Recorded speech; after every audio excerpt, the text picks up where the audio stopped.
Hello good afternoon dear students.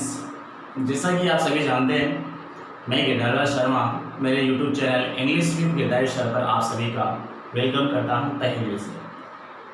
तो dear students, जैसा कि हमारा जो ग्रामर में पैसिव वॉइस का टॉपिक चल रहा है, उसमें मैंने आपको पहले बताया था कि कैसे पैसिव वॉइस में हमें सेंटेंस को बनाना होता है। मैंने आपको उसमें 6 बातें बताई थी। जो 6 बातें आपको मैंने बताई थी उनका आपको विशेष ध्यान रखना है।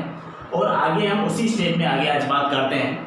देखिए, जब अपन एक्टिव से पैसिव वॉइस में जब चेंज करते हैं, ठीक है ना, तो मैंने आपको बताया था कि वॉइस को कैसे चेंज किया जाता है। वॉइस का सेंटेंस एक्टिव में होगा तो पैसिव में कैसे बदलते हैं, ये हमने शुरुआत की बातें डिस्कस की थी। आज हम उसी स्टेप में आगे बात करना चाहते हैं आगे। और तो जैसे कि अपन बात करेंगे असर्टिव सेंटेंस की, ठीक है। किसकी बात करेंगे? असर्टिव सेंटेंस की बात करेंगे।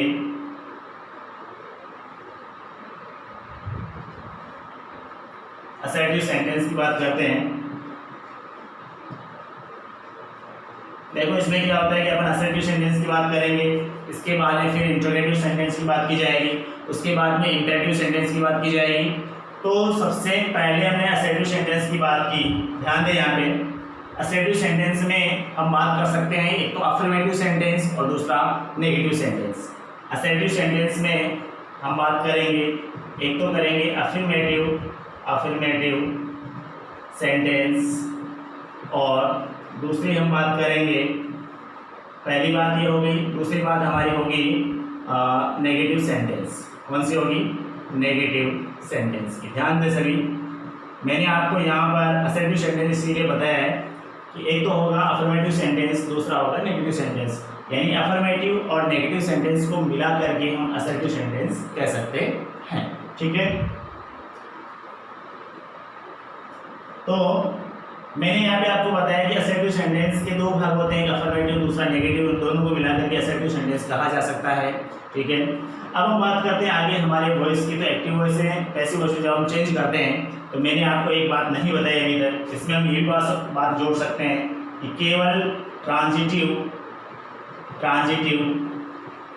वर्ब जो होती है ना, ट्रांजिटिव वर्ब जो होती है, केवल उसी का पैसिव वॉइस बनाया जा सकता है, उसी का पैसिव वॉइस बनाया जा सकता है। पैसिव वॉइस केवल ट्रांजिटिव वर्ब का ही बनाया जा सकता है, मैं ये बात कह सकता हूँ, बिल्कुल। यानी अब बात करें ट्रांजिटिव वर्ब क्या होती है। ट्रांजिटिव वर्ब क्या होती है? हिंदी में अपन इसे बोलते हैं सकर्मक क्रिया। क्या बोला जाता है? सकर्मक क्रिया बोला जाता है, जिसके साथ में कर्म हो। यानी सेंटेंस में अगर ऑब्जेक्ट नहीं है तो पैसिव वॉइस नहीं बनाया जा सकता, ठीक है। यानी इंट्रांजिटिव वर्ब का पैसिव वॉइस नहीं बनाया जा सकता, ट्रांजिटिव वर्ब का ही पैसिव वॉइस बनता है। ये आपको ध्यान रखना है, इसका ट्रांजिटिव वर्ब का ही पैसिव वॉइस बनता है, ठीक है। चलिए, अब हम आगे बात करें इसी स्टेप में। मैंने आपको 6 बातें बताई थी, जैसे कि सबसे पहले सेंटेंस में सब्जेक्ट वर्ब ऑब्जेक्ट की पहचान करना। सबसे पहले सब्जेक्ट वर्ब ऑब्जेक्ट की पहचान करना। दूसरा, एक्टिव वॉइस का जो आपका ऑब्जेक्ट होता है उसको पैसिव वॉइस में मूव करना। तीसरा मैंने आपको बताया था टेंस की पहचान करना। चौथा मैंने आपको ये बताया था कि जो हेल्पिंग वर्ब आनी है वो कौन सी आएगी, वो हमें पहचान करनी होती है। उसके बाद में 5वीं बात मैंने बताई थी आपको कि पास्ट पार्टिसिपल का यूज करना होता है, पैसिव वॉइस में पास्ट पार्टिसिपल का यूज करना होता है। और 6ठी बात बताई थी मैंने कि जब एक्टिव वॉइस में जो सब्जेक्ट होता है उसको पैसिव वॉइस का बाई प्लस लगा करके, बाई प्रपोजिशन या इसके अलावा अन्य प्रपोजिशन भी लगते हैं, तो बाई प्रपोजिशन के साथ में वो एक्टिव वॉइस का सब्जेक्ट लिखा जाता है और वो पैसिव वॉइस का ऑब्जेक्ट बन जाता है। ये मैंने आपको 6 बातें आपको बताई थी, ठीक है। चलिए, आज हम उसी स्टेप में आगे बात करते हैं। तो मैंने यहाँ पे कहा था कि आपको असर्टिव सेंटेंस के बारे में, कि मैं आपको असर्टिव सेंटेंस सिखाने जा रहा हूँ। असर्टिव सेंटेंस के बारे में बात करते हैं हम।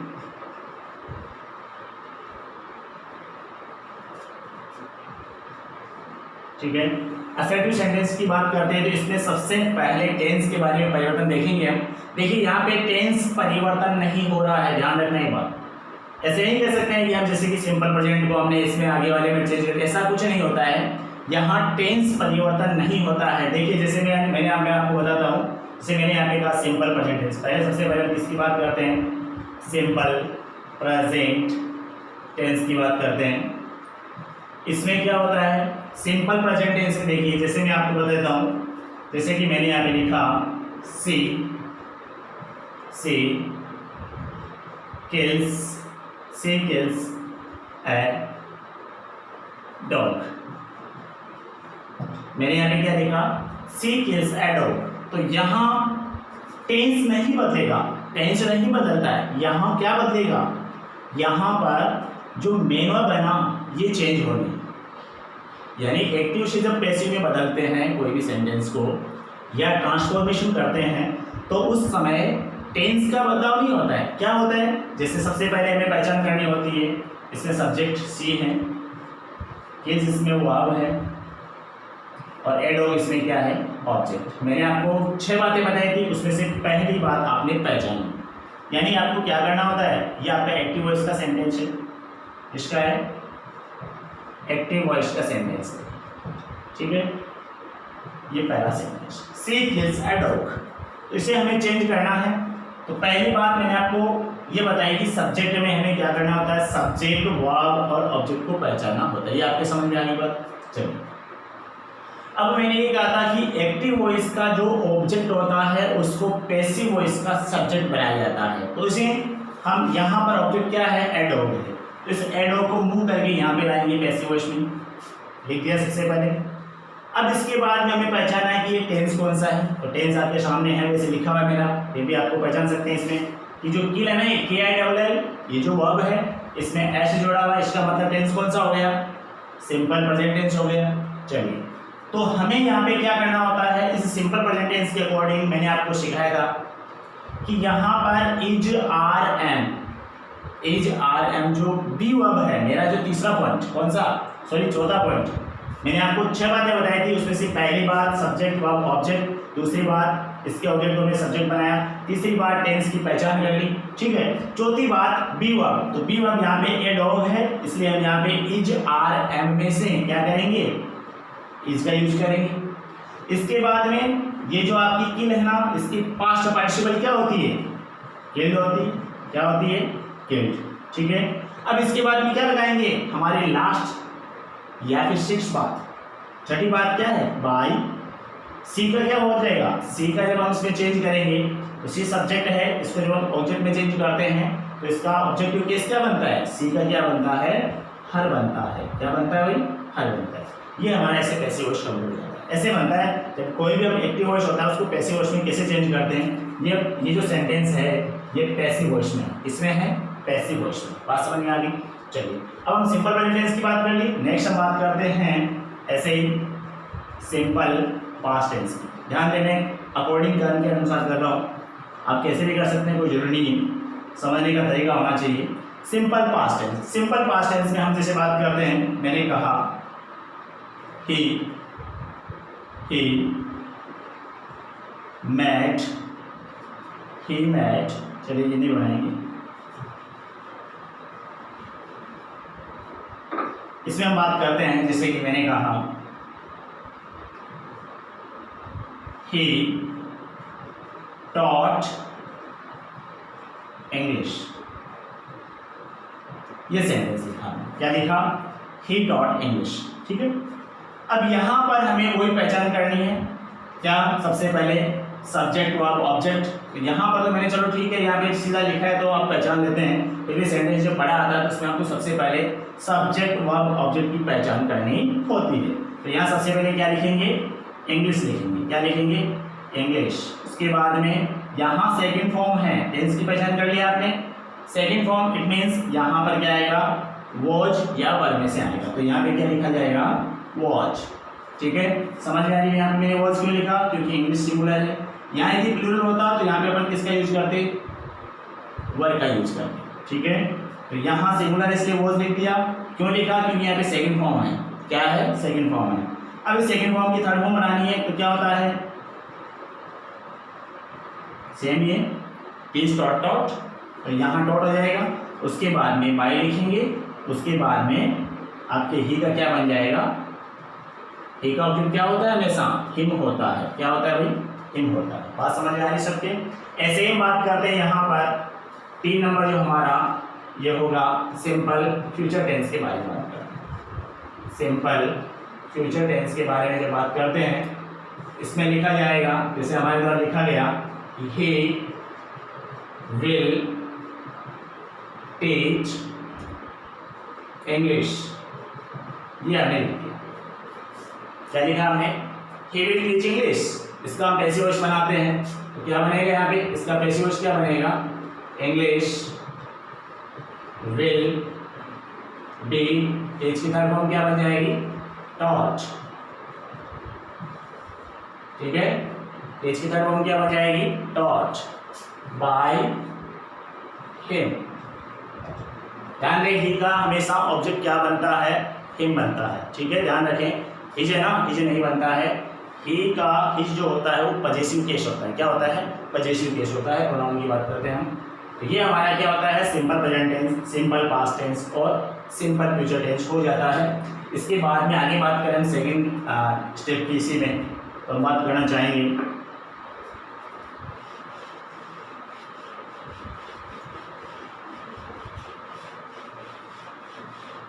पूरी बातें बताऊंगा मैं कंप्लीट, जो भी पैसिव वॉइस में बातें जो होती हैं ट्रांसफॉर्मेशन की, या फिर हम कह सकते हैं कि जब इसका एक्टिव से पैसिव में जब चेंज करते हैं उसमें क्या क्या परिवर्तन होता है, सब बातें आपको बताई जाएगी बिल्कुल।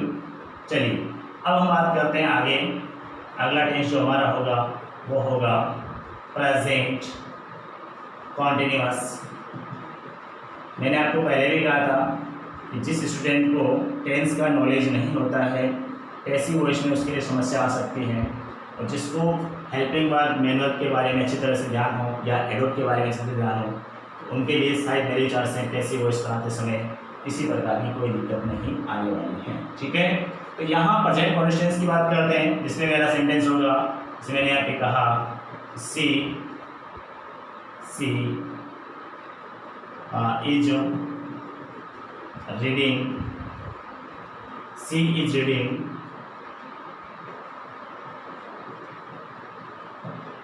सी इज रीडिंग इंग्लिश। अब यहाँ पर देखिए ये क्या है? प्रेजेंट कॉन्स्टेंस का वाक्य।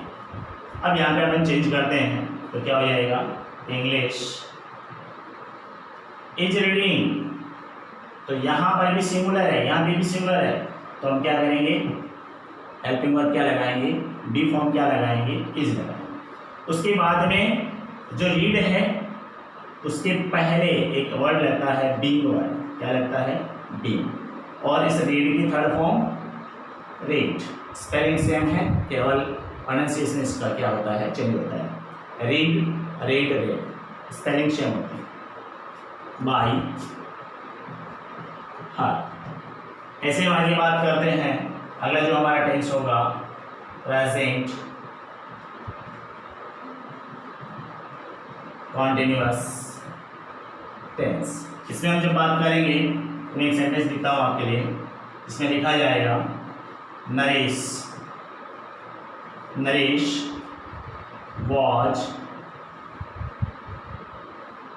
Was cooking food. ठीक है, ये आपका सेंटेंस होता है। सॉरी, ये पास्ट का होगा, प्रेजेंट नहीं आएगा यहाँ पे, या पास्ट की बात है, सॉरी पास्ट कंटिन्यूअस की बात कर रहे हैं हम। प्रेजेंट हो गया हमारा पहले, तो पास्ट कंटिन्यूअस में क्या होगा? Naresh was cooking food. ठीक है, तो यहाँ पर हम क्या करेंगे? इसे जब चेंज करते हैं तो ये लिखा जाएगा फूड, फिर उसके बाद में वॉज या वर्ब में से एक चीज़ आएगी, तो यहाँ वॉज आएगा। क्यों? क्योंकि सिंगुलर माना जाता है फूड को।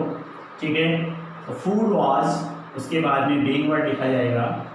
उसके बाद में कुक जो है उसकी थर्ड फॉर्म क्या होती है?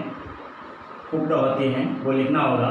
उसके बाद में बाई, और यहाँ पर नरेश जो है ना, ये नाउन है, इसलिए नाउन को कभी चेंज नहीं करते हैं ऑब्जेक्ट बनाते समय। नाउन जो है एज इट इज लिखी जाएगी।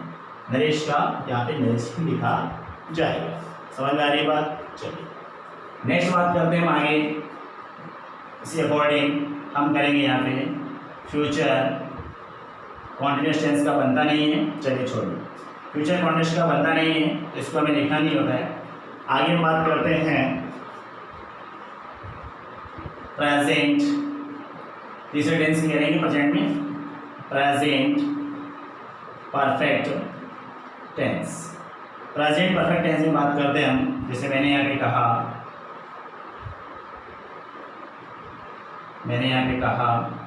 I have taught Hindi. ये मैंने सेंटेंस बहुत आसान तरीके से बता रहा हूँ मैं आपको, बिल्कुल इजी सेंटेंस आपको दिखाई जा रहे हैं, ठीक है। तो यहाँ पे मैंने लिखा आई हैव टॉट हिंदी, तो मैं आपको बताना चाहूँगा कि सबसे पहले इसमें ऑब्जेक्ट क्या है, हिंदी है, तो हम सबसे पहले क्या लिखेंगे, ऐसे वॉइस में हिंदी लिखेंगे। उसके बाद में यहाँ have taught, it means tense कौन सा हो गया, प्रेजेंट परफेक्ट टेंस हो गया। तो यहाँ मैंने हिंदी है, अब हम हेज या हैव में से एक बात लिखेंगे, क्योंकि आई के साथ में तो हैव का यूज है, लेकिन हिंदी जो हमारा सब्जेक्ट होता है वो क्या होता है, सिंगुलर होता है, और सिंगुलर के साथ में हम क्या लगाते हैं, यहाँ पे हेज लगाते हैं, ठीक है। अब यहाँ पे हेज के साथ में बीन शब्द जोड़ा जाता है, ऐसे वॉइस में नियम होता है, ठीक है। हेज हैव के साथ में बीन वर्ड का यूज किया जाएगा, और उसके बाद में जो टॉट है ना, इस टॉट की क्या हो जाएगी, पास्ट पार्टिसिपल, यानी खुद पास्ट पार्टिसिपल में है तो टॉट का टॉट लिखा जाएगा। उसके बाद में बाई लगा करके जो आपका सब्जेक्ट है आई, इसको किस में चेंज कर देंगे भाई, इसको बी में चेंज कर देंगे। आई सब्जेक्टिव जो केस होता है उसका ऑब्जेक्टिव केस क्या होता है, मी होता है। मैं पूछूं आपको कि आई का पॉजिटिव केस क्या होता है, तो आप कह सकते हैं कि आई का पॉजिटिव केस माई होता है, ठीक है। चलिए इसके बाद में हम आगे बात करें, तो यहाँ पर मैं लिखूंगा पास्ट परफेक्ट टेंस, ठीक है। यहाँ में मैं ये बताना चाह रहा हूँ कि जो कंप्लीट जो हमारा टेंस के जो भी सेंटेंस होते हैं उनमें क्या क्या चेंजेस होंगे, क्या परिवर्तन होता है जब एक्टिव से पैसिव वॉइस बनाते हैं, वो मैं बताना चाह रहा हूँ आपको। बिल्कुल मेरा उद्देश्य यही है कि आप हर बात को सीख जाएं। ऐसे नहीं कि मैं बस एक सेंटेंस बता दिया, ऐसे ही आता है बोर्ड एग्जाम में, ऐसे कॉम्पिटिशन एग्जाम में ही आता है, ऐसे नहीं है, मैं हर बात आपको बताऊँगा। तो यहाँ मैंने लिखा पास्ट परफेक्ट टेंस, तो पास्ट परफेक्ट टेंस में क्या होता है, जैसे कि हम पास्ट परफेक्ट बात करें इसमें लिखा जाएगा मेरे द्वारा, जैसे मैंने लिखा Mohan had finished, Mohan had finished homework, यह हमने लिखा मोहन हैड फिनिश्ड होमवर्क, ठीक है। तो यहाँ मैंने ये लिखा है, तो हेड प्लस ऑब्जेक्ट है, इट मींस क्या हो गया, पास्ट परफेक्ट टेंस हो गया। सबसे पहले हमारा ऑब्जेक्ट क्या है, यहाँ पे होमवर्क है, तो हम यहाँ पे क्या लिखेंगे, सबसे पहले लिखेंगे होमवर्क, होमवर्क लिखा। उसके बाद में आपके हेड है, तो यहाँ पे भी हेड हो जाएगा क्योंकि हेडिंग वर्ब एक ही होती है इसमें। उसके बाद में बीन लगा देंगे। उसके बाद में जो फिनिश है ना, ये भी पास्ट पार्टिसिपल है, तो यहाँ पे हम पास्ट पार्टिसिपल लिख देंगे, और उसके बाद में बाई लगा करके मोहन लिख दिया जाएगा। मोहन को हमें चेंज नहीं करना है क्योंकि मोहन क्या है, अपने आप में नाउन है, ठीक है। ये हमारा हो जाता है पास्ट परफेक्ट टेंस। अब इसके बाद में एक टेंस की बात और बचती है, आगे बात कर लेते हैं। जस्ट हमारा बच जाता है फ्यूचर परफेक्ट टेंस। क्या बच जाता है, फ्यूचर परफेक्ट टेंस बच जाता है। इसके बारे में बात करेंगे, इसमें क्या होगा, सेंटेंस देखिए एक बार। जैसे मैंने सेंटेंस लिखा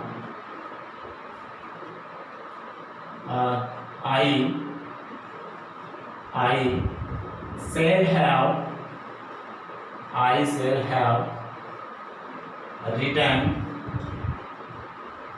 a letter। मैंने यहाँ पे क्या लिखा, I shall have written a letter. समझ में आ रही बात, क्योंकि फ्यूचर परफेक्ट टेंस है। क्या है, फ्यूचर परफेक्ट टेंस है, ठीक है। इसको हम चेंज करते हैं पैसिव वॉइस में, बिल्कुल आप आसानी से चेंज कीजिए। इसमें ऑब्जेक्ट आपका क्या है, ए लेटर है, आप यहाँ पे चेंज कीजिए। क्या बता रहा हूँ मैं, ए लेटर। यहाँ पे सेल है, ध्यान दें, यहाँ पे क्या है, सेल है। तो यहाँ मैंने आपको टेंस में बताया था कि फ्यूचर टेंस में आई और वी के साथ क्या आता है, शेल आता है।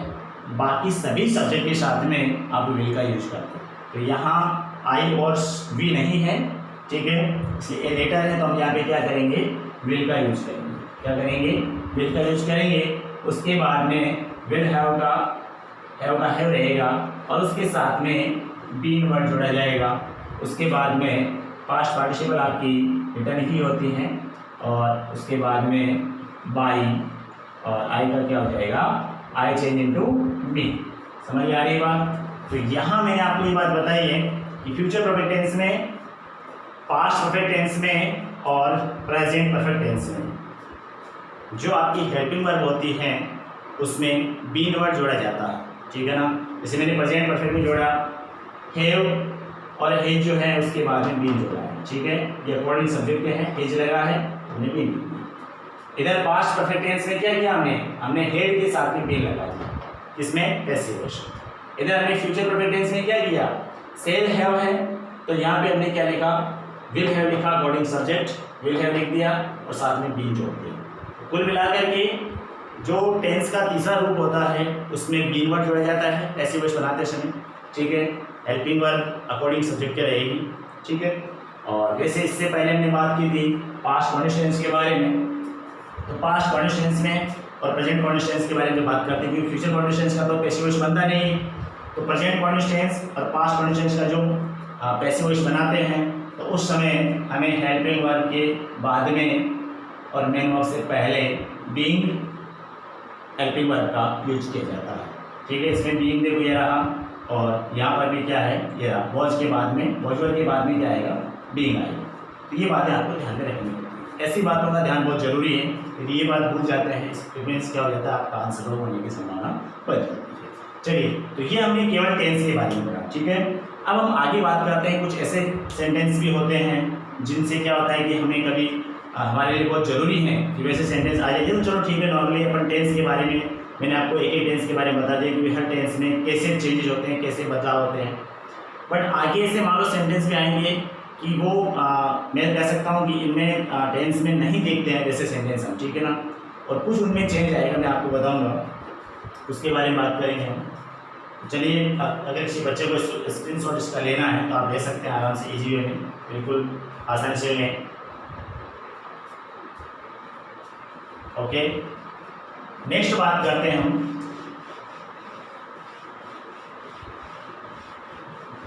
मैंने आपको कल भी बताया था कि एक्टिव जो होता है वो अकॉर्डिंग सब्जेक्ट उसमें काम करेगा।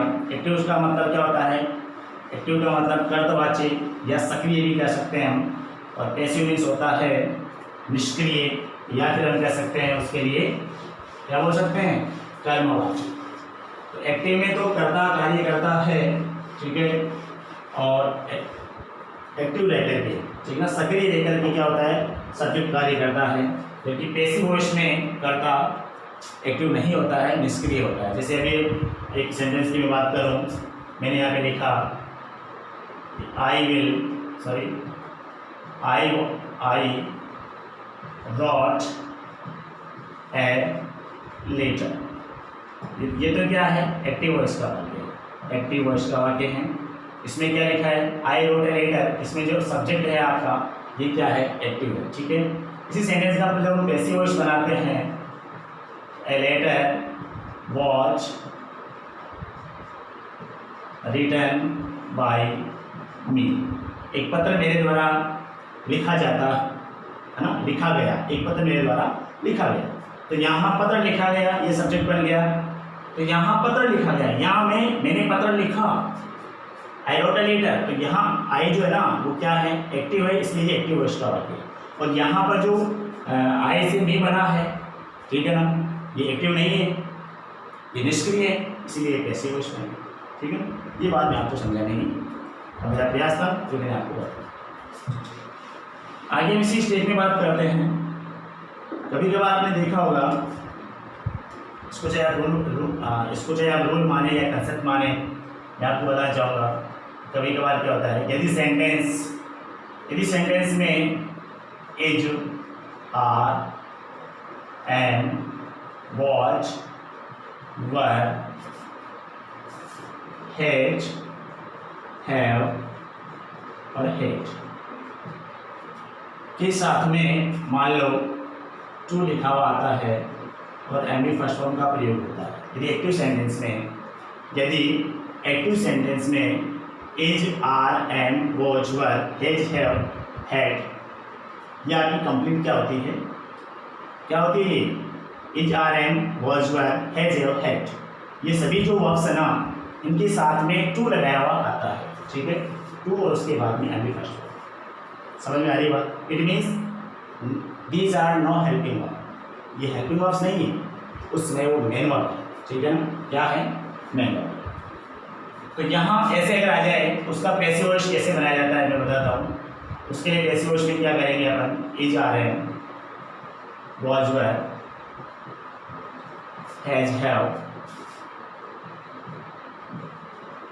हैव या हैड के साथ में टू प्लस बी वर्ड का यूज किया जाएगा। टू के साथ में क्या लगाएंगे, बी लगाएंगे plus and the third, it means past participle. Helping verb according subject के आगे ध्यान रखना है इसलिए, ठीक है ना, ऐसे नहीं कि अपन जो इस लिखा तो इसी लिख देंगे, ऐसा नहीं होता है। तो ये आएगी उसके साथ में हेल्पिंग वर्ब, ये जो हेल्पिंग वर्ब क्या है, जो बी वर्ब है ये बी वर्ब आएगी, उसके बाद में टू लगाएंगे, टू के साथ में बी लगाया जाएगा और बी के साथ में थर्ड फॉर्म यूज किया। कैसे करते हैं, जैसे सेंटेंस देखिए आप, क्योंकि सेंटेंस एग्जाम्पल जब देखते हैं उससे ज़्यादा समझ में आती है बातें। जैसे मैंने यहाँ पे लिखा कि आई, सेंटेंस लिखा मैंने, I am to teach her. मैंने क्या लिखा है यहाँ पे, I am to teach her, मुझे उसे पढ़ाना है, मुझे उसे पढ़ाना। तो अपन पैसिव वॉइस बनाएंगे तो क्या होगा, सबसे पहले हमें इसमें देखना है कि सब्जेक्ट वर्ब और ऑब्जेक्ट कौन सी है। ध्यान दें यहाँ पे जो हर है ना ये आपका क्या है, ऑब्जेक्ट है। सबसे पहले हम ऑब्जेक्ट को सब्जेक्ट बनाते हैं, तो यहाँ पे क्या हो जाएगा, सी हो जाएगा, सी। अब यहाँ पे एम है, ध्यान दें यहाँ पे ये बी वर्ब है, एम है यहाँ पे, तो यहाँ पर हमें क्या करना होता है, इज करना होता है, सी इज। उसके बाद टू, उसके बाद बी लगाना होता है अकॉर्डिंग हमारे रूल के। और ये जो टीच है ना इसकी हमें यहाँ पे क्या करनी पड़ेगी, पास्ट पार्टिसिपल, यहाँ पे लिखना पड़ेगा taught by me. She is to be taught by me. समझ में आ रही बात, she is to be taught by me. देखिए सेंटेंस को चेक कीजिए एक बार, आपकी क्या समझ में आ रही इससे बात।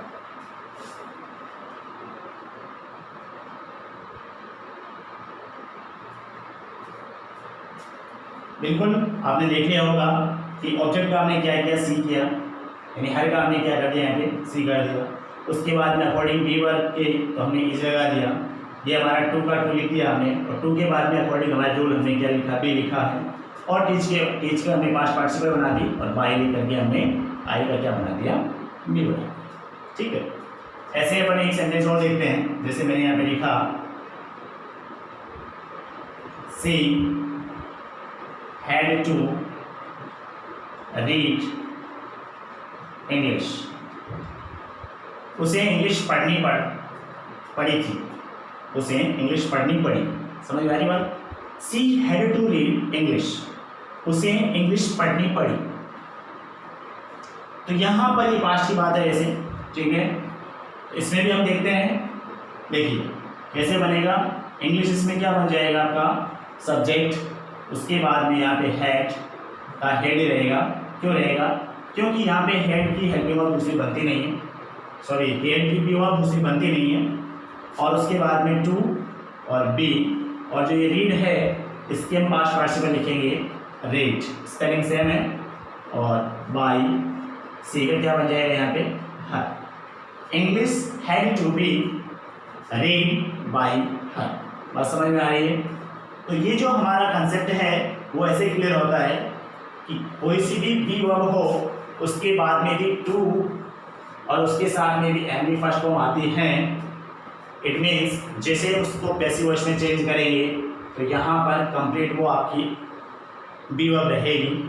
उसके बाद में आपको टू लिखना होगा उसके बाद में बी लगाना होगा, ध्यान दे सभी, और आपको फिर पास्ट पार्टिसिपल का यूज करना होता है। चलिए नेक्स्ट कंसेप्ट की बात करें आप।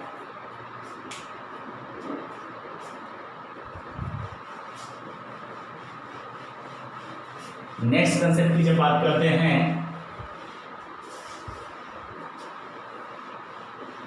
बिल्कुल देखो, थोड़ा सा मेरे साथ आप वीडियो को देखते रहिए, कंप्लीट वीडियो देखिए। उससे क्या है कि आपको एक एक बात, आपका जो कंफ्यूजन है वो दूर हो जाएगा। थोड़ा ज़्यादा हो सकता है, कुछ टाइम के लिए एक्स्ट्रा टाइम इसमें जुड़ सकता है, ध्यान देते रहे आप सभी। जैसे मैंने यहाँ पे लिखा कि यदि एक्टिव वॉइस अपन कह सकते हैं, यदि एक्टिव वॉइस एच आर और एम प्लस गोइंग टू, यदि एक्टिव वॉइस में is are am plus going to आता है, going to plus M first form आएगा, ठीक है। यदि ऐसा एक्टिव वॉइस में आता है is are am plus going to M first form, ठीक है। यदि ऐसा आपको एक्टिव वॉइस में मिले, आपको क्या करना होगा, एच आर एन में से आपको क्या करना होगा, एक आपको विभक्त लिखनी होगी, उसके बाद में गोइंग लिखना होगा, गोइंग के बाद में टू लगाना होगा, और उसके बाद में बी, और ये जो आपकी एम ई फर्स्ट फॉर्म है इसको एम ई थर्ड फॉर्म में चेंज करना होगा। It means past participle. क्या होगा इसका नाम, पास्ट पार्टिसिपल होता है, कोई कन्फ्यूज ना हो, इसलिए मैं बार बार लिख रहा हूँ। और ये बात आपकी क्या कहलाती है, पैसिव वॉइस की बात है। एम ई थर्ड फॉर्म जो इसका नाम है पास्ट पार्टिसिपल का है, ये ध्यान दे बात आप सभी। Is are am plus going to plus M E first form plus sorry active voice में है, और उसको चेंज करेंगे तो is are am plus going plus to plus be, और एम ई थर्ड फॉर्म में वो पैसिव वॉइस बन जाता है। कैसे, देखिए एग्जाम्पल, उसके लिए एग्जाम्पल देखना होगा। जैसे मैंने यहाँ पे कहा, फॉर एग्जाम्पल की बात करते हैं अपन, I am going to read English. मैंने सेंटेंस लिखा, I am going to read English, मैं इंग्लिश पढ़ाने जा रहा हूँ, ठीक है। तो यहाँ ऑब्जेक्ट कौन सा है इसमें, इसमें ऑब्जेक्ट क्या है, इंग्लिश। पहचान करने की हमें बहुत ज़रूरी बात है ये। सबसे पहले लिखा जाएगा इंग्लिश, उसके बाद में ये जो एम आपकी यहाँ पे डी वर्ब है, इसको हम चेंज करते हैं, किसमें, इसमें कर देते हैं, ठीक है। इंग्लिश एज, गोइंग का गोइंग रहेगा, कोई चेंज नहीं करना है, यहाँ टू का टू रहेगा, टू के साथ में हमें भी जोड़ देना होता है अकॉर्डिंग हमारा जो कंसेप्ट है। उसके बाद में रीड की थर्ड फॉर्म, रीड बाय मी, बात समझ में आई। दूसरा सेंटेंस और देख लीजिए, जिसे मैंने यहाँ पे कहा, she H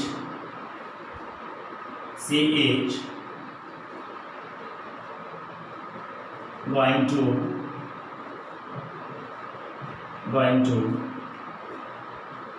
write some storage। मैंने सेंटेंस क्या लिखा, she is going to write some storage. इसको अपन चेंज करते हैं पैसिव वॉइस में। सम स्टोरेज जो आपका ऑब्जेक्ट है, इसको सबसे पहले लिखेंगे सम स्टोरेज, यहाँ इज है और यहाँ आप क्या बन रहे हैं, प्लूरल में बन रहे हैं, आपका बहुवचन हो रहा है, तो इसकी जगह क्या लग जाएगा, आर। सम स्टोरेज आर, गोइंग का गोइंग रहेगा, टू के साथ में बी लगा देंगे, राइट का पास्ट पार्टिसिपल रिटर्न बन जाएगा, WRITTEN। उसके बाद में बाई प्रेपोजिशन का यूज करेंगे, और जो सी आपका सब्जेक्ट है उसका क्या बन जाएगा, हर में चेंज हो जाएगा, ठीक है। इसे आप क्या बोलते हैं, हर को यहाँ पे क्या बोलेंगे, एजेंट या डूअर, एजेंट या डूअर, ठीक है। ऐसे करके हम क्या करते हैं, इसको पैसिव वॉइस में चेंज करते हैं। तो ये हमने दूसरी बात सीखी। एक हमने टेंस की बात सीखी थी, इसके अलावा दूसरी बात हमने is are am was were has have had plus to plus M B first form, ये पढ़ा था। और इसके बाद में हमने ये पढ़ा is are am plus going to plus M B first form plus sorry ये जो एक्टिव वॉइस में है उसे हमें क्या करना होता है, पैसिव वॉइस। तो 3 हमने बातें आज सीखी हैं। इसके अलावा आगे हम बात करें तो आगे जो बात आती है ना वो एक बात भी अच्छी तरह सुन लें आप, बहुत ज़रूरी बात है। जैसे मैंने आगे कहा कि अगर कोई भी पजेसिव वर्ब आती है, कौन सी होती है पजेसिव वर्ब, जैसे हैज, हैव और हैड। अभी जो बात सीखी थी उसको इसमें नहीं जोड़ना है, किसी बच्चे की कंफ्यूज ना हो इसलिए मैं बात बता रहा हूँ, जरूरी भी है बात सीखना। कैसे, यदि किसी भी टेंस में यदि किसी भी एक्टिव वॉइस में हैज, हैव और हैड ये पजेसिव वर्ब के रूप में आती है, पजेसिव वर्ब के रूप में यदि आती हैं, ठीक है ना,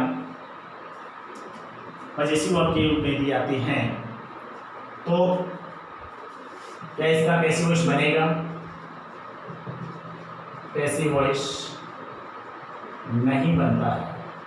ध्यान दें, अभी भूल से बना मत देना। हैज और हैड पजेसिव वर्ब के रूप में यदि आए तो उसका पैसिव वॉइस आपको नहीं बनाना है। जैसे मैंने कहा I have a car, I have a car. ध्यान दे सभी, यहाँ इसका पैसिव वॉइस हमें नहीं बनाना है, ठीक है। जैसे मान लो लिखा हमने सी हैड ए कार, यहाँ जो हैव और जो हैड आया है ये अधिकार बताया, ये पजेसिव वर्ब है। क्या है ये, पजेसिव वर्ब है। इसमें अपना अधिकार बताया जाता है कि मेरे पास में एक कार है या मैं एक कार रखता हूँ। सी हैड ए कार, उसके पास में एक कार थी या वह एक कार रखती थी, ठीक है ना। तो ऐसे सेंटेंस का हमें पैसिव वॉइस नहीं बनाना है। ध्यान दें सभी इस बात के लिए विशेष तौर से। आगे हम बात करना चाहें, एक बहुत अच्छी बात आती है आपके लिए, उसको भी आप बड़े ही ध्यान से सुनना है, समझना है। आपने देखा होगा कि किसी सेंटेंस में डबल ऑब्जेक्ट आ जाता है, ठीक है, क्या आ जाता है, डबल ऑब्जेक्ट आ जाता है। तो जब आप डबल ऑब्जेक्ट की बात करें, थोड़ा सा मैं आपको बता देना चाहूँगा कि डबल ऑब्जेक्ट की जब बात करते हैं, है ना, तो किसी भी सेंटेंस में जब डबल ऑब्जेक्ट आ जाए उसका पैसिव वॉइस कैसे बनाते हैं। तो मैं सबसे पहले आपको ये कहना चाहूँगा कि डबल ऑब्जेक्ट में 2 प्रकार के ऑब्जेक्ट होते हैं। एक होता है आपका डायरेक्ट ऑब्जेक्ट और दूसरा होता है आपका इनडायरेक्ट ऑब्जेक्ट।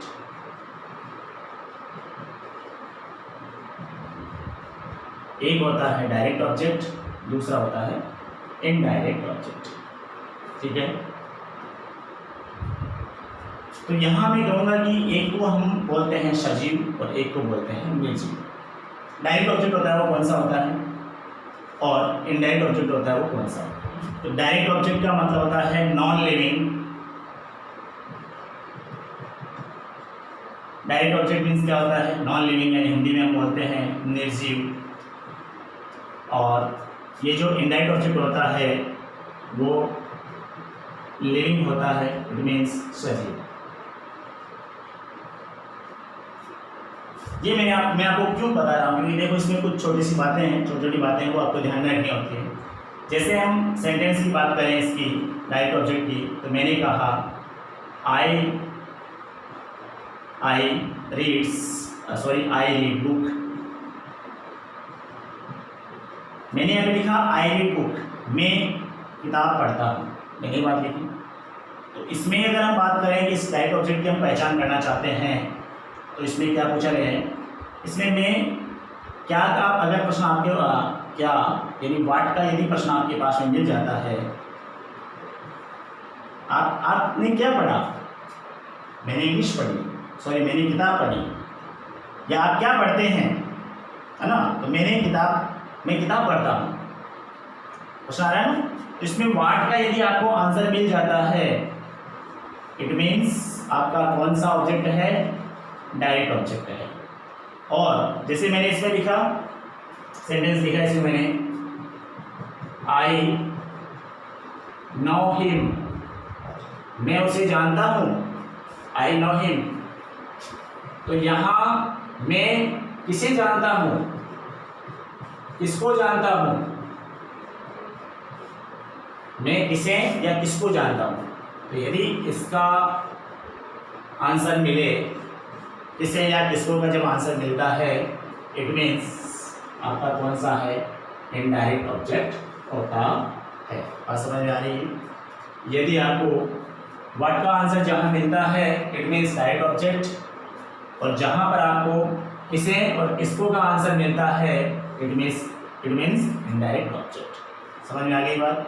चलिए अब हम बात करते हैं एक्टिव वॉइस में। एक्टिव वॉइस में जब अगर डबल ऑब्जेक्ट इस प्रकार का आ जाता है, और तो उसे पैसिव वॉइस में कैसे चेंज करें, मैं दोनों आपको तरीके बताऊंगा, और दोनों तरीके आने भी चाहिए, जरूरी भी हैं। जैसे देखिए मैंने यहाँ पे लिखा सी taught me इंग्लिश। ध्यान दें यहाँ पे सभी, सी taught me इंग्लिश। यहाँ आपका ये भी ऑब्जेक्ट है और ये भी ऑब्जेक्ट है। ये कौन सा है, ये इनडायरेक्ट ऑब्जेक्ट है, और ये आपका क्या है, डायरेक्ट ऑब्जेक्ट। ठीक है,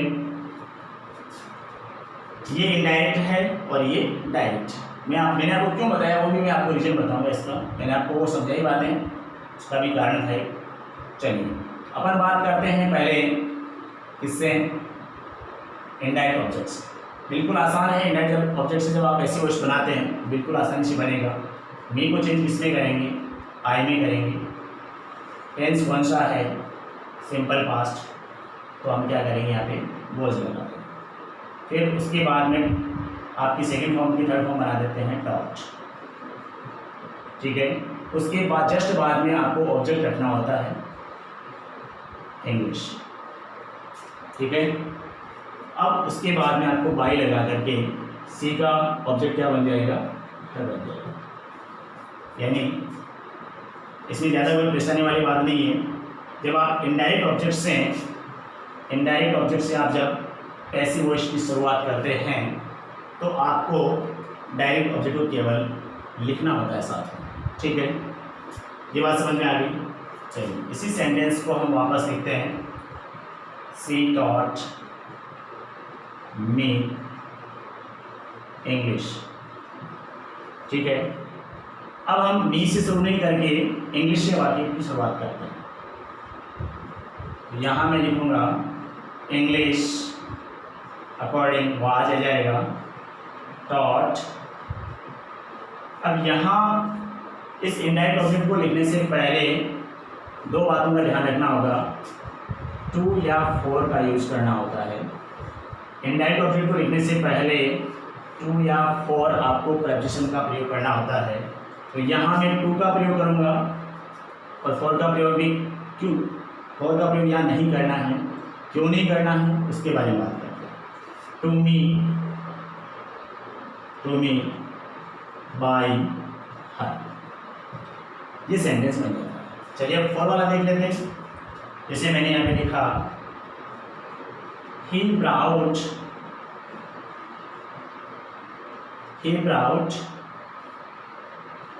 me a shirt, ये सेंटेंस है। तो यहाँ मी से तो हमें बनाना नहीं है, हमें यहाँ मी से नहीं बनाना, क्योंकि मी वाली तो बात पहले वाली थी, उसको तो लिखना है केवल शर्ट। तो हम यहाँ ए शर्ट से शुरू करते हैं। ए शर्ट, ब्राउट सेकंड फॉर्म है, वॉज आ जाएगा, फिर ब्राउट का ब्राउट आ जाएगा।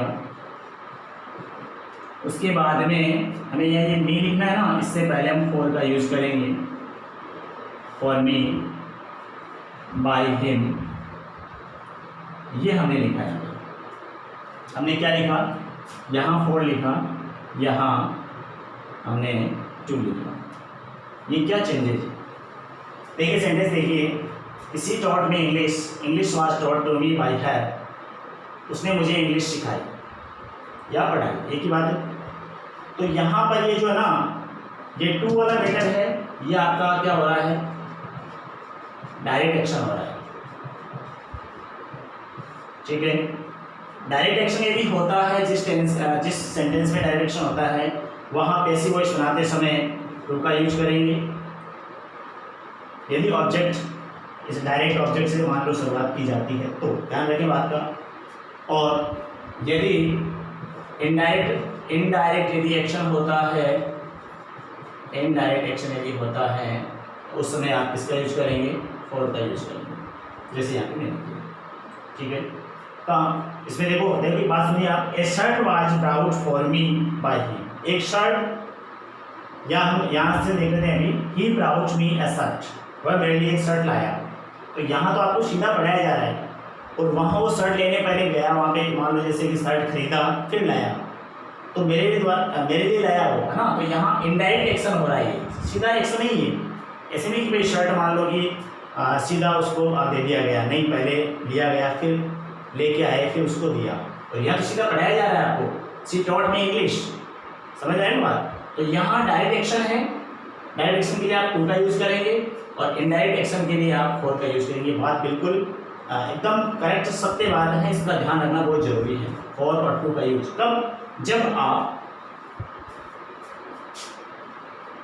किससे, जब आप डायरेक्ट ऑब्जेक्ट से आप क्या करते हैं, पैसिव वॉइस की शुरुआत करते हैं तब। जब आप इनडायरेक्ट ऑब्जेक्ट को यहाँ पर लिखते हैं उस समय ध्यान रखिए इस बात का। जब इनडायरेक्ट ऑब्जेक्ट को यहाँ लिखा जाता है तब डायरेक्ट ऑब्जेक्ट से आपकी जब शुरुआत होती है सेंटेंस की तब। जैसे यहाँ पे देखो हमने क्या लिखा, एसर्ट है आपका, ये क्या है, डायरेक्ट ऑब्जेक्ट है, मी क्या है, इनडायरेक्ट ऑब्जेक्ट है। तो हमने किससे शुरुआत की, डायरेक्ट ऑब्जेक्ट से। तो डायरेक्ट ऑब्जेक्ट से शुरुआत करें तभी लगाते हैं अपन टू और फोर। अब भाई जैसे मान लो कि आप इनडायरेक्ट से शुरू किया तो उसमें तो आपको लगाने की आवश्यकता ही नहीं है। इनडायरेक्ट से आपने शुरू किया, यहाँ पे आई से शुरू किया तो यहाँ पे इनडायरेक्ट ऑब्जेक्ट है, यहाँ शुरू किया आपने इंग्लिश शुरू किया, यहाँ पे लिखा है केवल बस, इसमें तो कोई झंझट वाली बात ही नहीं। बात कौन सी थी, जब आप डायरेक्ट ऑब्जेक्ट से पैसिव वॉइस की शुरुआत करते हैं तब। चलिए आई होप मैंने जो आप इस सेशन में जो आपको बातें बताई हैं आपके अच्छे समझ में आ गई होगी। एनी क्वेरी, एनी कमेंट, यदि आपको कोई कन्फ्यूजन इसमें रहता है बाय द वे, तो उसके लिए आप मुझे कमेंट कर सकते हैं, क्वेरी कर सकते हैं। बिल्कुल आपका जो भी क्वेश्चन होगा उसका आसानी से इजी वे में अंडरस्टैंडिंग कराते हुए आपको जवाब दिया जाएगा। आई होप ये अच्छे से आपके समझ में आया होगा। और बिल्कुल मैं कह सकता हूँ इस बात के लिए भी, यदि आपको मेरे सेशन समझ में आ रहे हैं तो आप वीडियो को शेयर करें, लाइक करें, सब्सक्राइब जिसने नहीं किया अभी तक वो सब्सक्राइब भी कर लें, ज़्यादा अच्छा रहेगा आपके लिए। और आपके पढ़ने वाले जो भी फ्रेंड्स सर्किल के जो भी लोग उनको आप शेयर करते रहिएगा। Thank you very much.